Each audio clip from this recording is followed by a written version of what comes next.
I'm here to talk about success, right?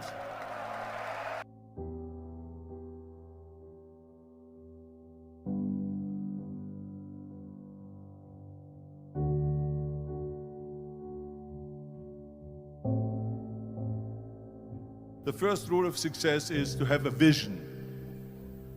You see, if you don't have a vision of where you go, and if you don't have a goal where you go, you drift around and you never end up anywhere.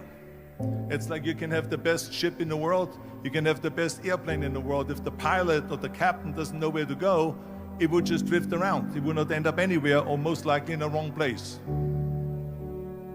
So I was very fortunate that I stumbled onto my vision. I mean, as you know, I was born in 1947 in Austria after the Second World War. And I didn't really like Austria when I grew up. I couldn't wait to get out of there. I couldn't see myself becoming a farmer or a worker in a factory or anything like that, even though my parents wanted me to stay there and have a normal life. My father wanted me to become a police officer like he was. My mother wanted me just to stay there and marry a girl with the name of Heidi, hopefully, and have a bunch of kids and run around like the Van Trapp family in The Sound of Music. But that was their vision, not mine. My vision was totally different. I felt that I was born for something special, for something unique, for something big. Do you know how great it felt that I knew where I was going? Imagine the majority of people don't know where they're going. When you have a goal, when you have a vision, everything becomes easy. Because remember that in America, for instance, when you study, you will see the percentage of people that like their jobs. 74% hate their job in America. Now, there is not much different when you come to Europe.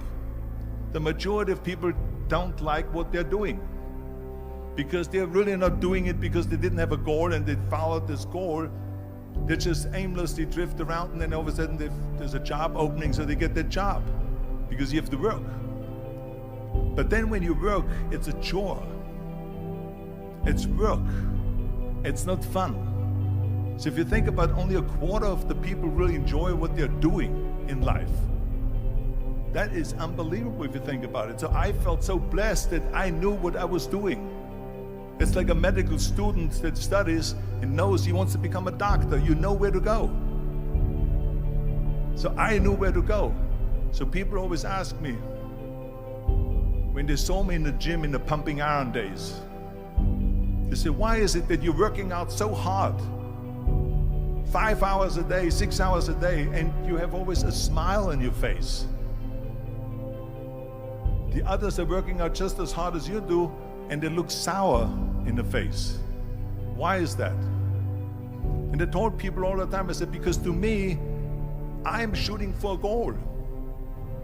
In front of me is the Mr. Universe title.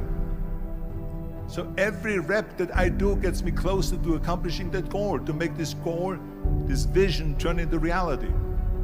Every single set that I do, every repetition, every weight that I lift will get me a step closer to turn this goal into reality. So I couldn't wait to do another 500-pound squat.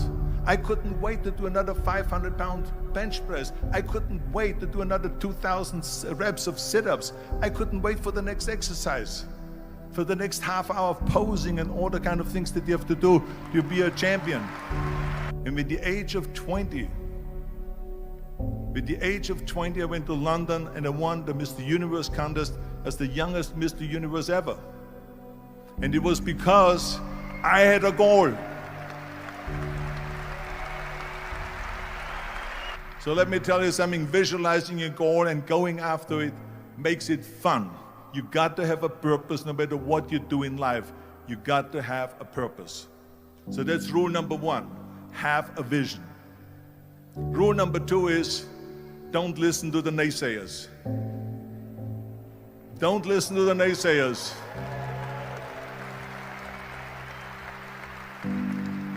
Everything I ever did, the thing that I heard out of people's mouth was, that's impossible.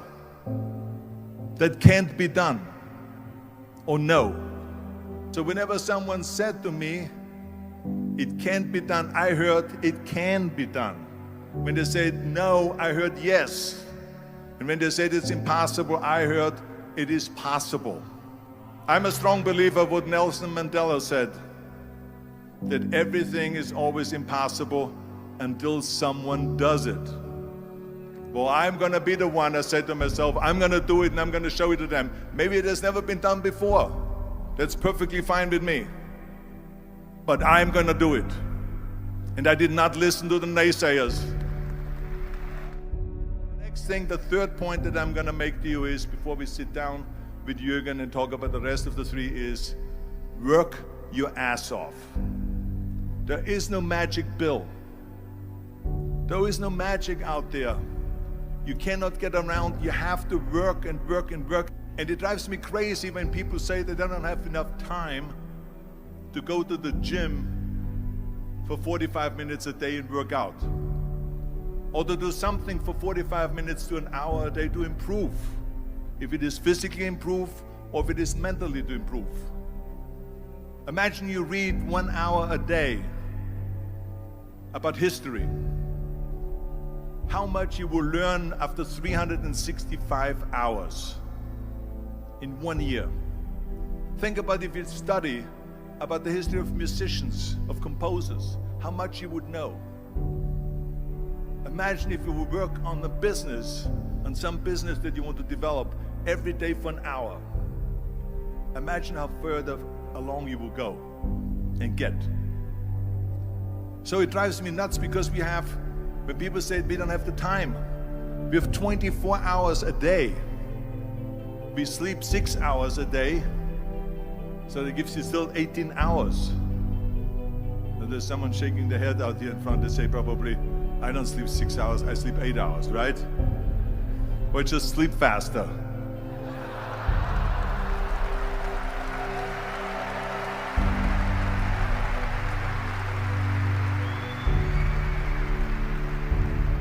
So we have 18 hours a day. The average person works around 8 to 10 hours. So let's assume it's 10 hours, so we have 8 hours left. Then you travel around an hour a day, maybe 2 hours a day. So now you have still 6 hours left. So what do you do with these 6 hours? What do you do with these 6 hours? Then we eat a little bit, then we schmooze a little bit, talk a little bit to people and all that stuff. But you can see how much time there is available if you organize your day. So you got to work hard. I mean, let me tell you something. When I went to America, I went to college. I went and worked out 5 hours a day. And I was working on construction. Because in those days in bodybuilding, there was no money. I didn't have the money for food supplements or anything. So I had to go to work. So I worked on construction. I went to college. I worked out in the gym, and at night from 8 o'clock at night to 12 midnight, I went to acting class 4 times a week.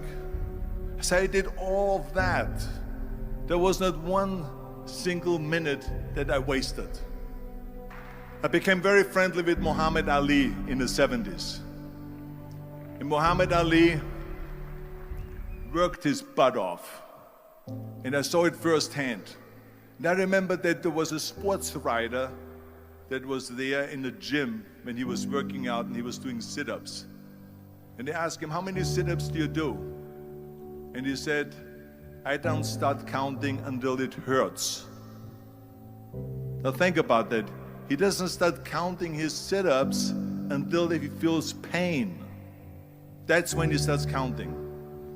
That is working hard. And so you can't get around the hard work. It doesn't matter who it is.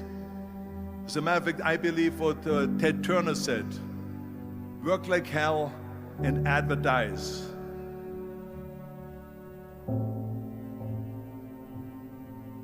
You get it? Work like hell, go to bed, and early to rise, work like hell and advertise. So you work your ass off, and then you let the world know about your work. That's what it is all about. Let people know. If you have a company, if you have a movie, if you do a sports, work your ass off, but then advertise and let everyone know. I hate Plan B. And I tell you why. Because we have so many doubters, as I've said earlier, the no-sayers. We have so many of those people that say no and you can't do it, it's impossible. That is okay because we just turn off, as I said earlier, and we listen and we hear the no being a yes. You can't do it, you can do it, and all of that. So that is possible to do that amongst all the negative people around you.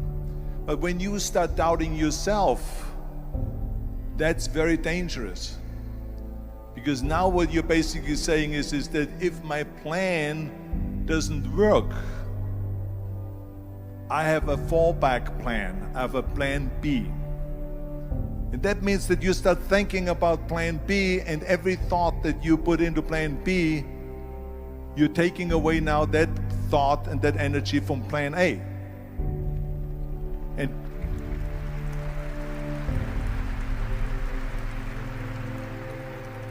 And it's very important to understand that we function better if there is no safety net, because plan B becomes a safety net. It says that if I fail, then I fall and I get picked up and I have something else there that will protect me.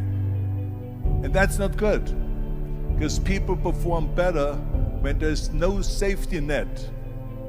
People perform better in sports and everything else if you don't have a plan B. To me, it is very dangerous to have a plan B, because you're cutting yourself off from the chance of really succeeding. And the reason, one of the main reasons why people want to have a plan B is because they are worried about failing. What is if I fail, then I don't have anything else? Well, let me tell you something. Don't be afraid of failing, because there's nothing wrong with failing. You have to fail in order to climb that ladder. There's no one that doesn't fail. We all fail. It's okay.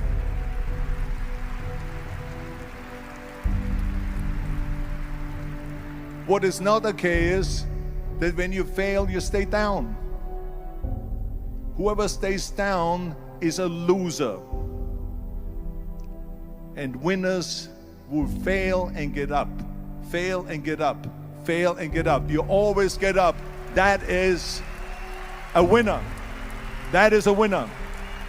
Hey, we all lose. We all have losses. This is okay. And this is why I say don't be worried about losing, because when you're afraid of losing, then you get frozen. You get stiff. You're not relaxed. You got to be, in order to perform well in anything, if it's in boxing or if it is on your job or with your thinking, is only happening when you relax. So relax. It's okay to fail. Let's just go all out and give it everything that you got. That's what it is all about. So don't be afraid to fail. This is one of my 6 rules to success. You can only feel complete as a person if you think about what can you do for your fellow member around you that maybe needs help. I felt like that. Everyone has a different motivation why you get into that.